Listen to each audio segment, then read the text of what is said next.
a gallon of gas or your daily stop for fancy coffee. They're both about the same price nowadays, so which one fills you up? Has the price of gas cramped your coffee style, or do you think it may in the future? I mean, at $4 or $5 a day, that's like 25 bucks you could be putting towards your tank. I drink my coffee black anyways, and I make it at home, so it hasn't cramped my style. Not yet. Okay, not for you. Yeah. I know you're a Starbucks girl. So. I am. I'm just a coffee person in general, and I only treat myself though maybe once a week. Okay. So I might even just cut that back a little bit more to just maybe once every few weeks. Once a year at But this we rate. all know people who stop for coffee every day. Yes, Christian we do. Morgan. Christian Morgan. All right, we're talking to him and all the other folks. All right, if you're getting just a plain coffee, this isn't a big deal, but if you do get one of those fancy coffees, right, the ones where there's swirls and things and all that kind of stuff, maybe you might want to make some lattes at home. Yes. Have you done that before? Have you tried it? I did this morning. You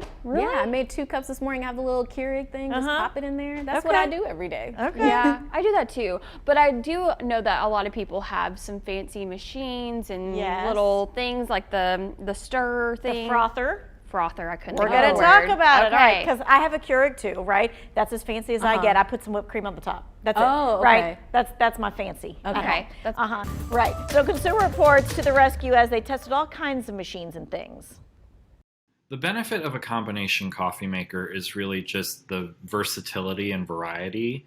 If you want the sort of coffee shop experience of being able to have, say, a latte one day and a caramel macchiato the next, you can do that. One of their top picks, the Ninja Specialty for $170. It can brew both hot and iced coffee, lattes, macchiatos, and other specialty brews, and it also has a built-in milk frother. Now, if you're happy with your current brewing method at home, there's another way to kick up your coffee craft, and that is to use that milk frother. This one from Nespresso consistently frothed up a variety of milks. The $119 price tag, it's a bit steep.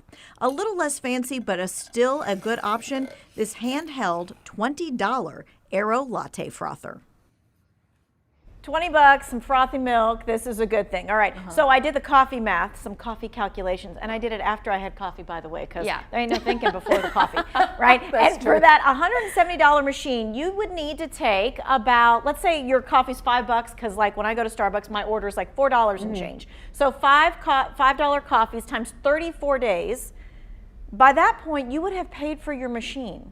And just think that coffee then no longer costs you anything, right? Except for the actual beans themselves.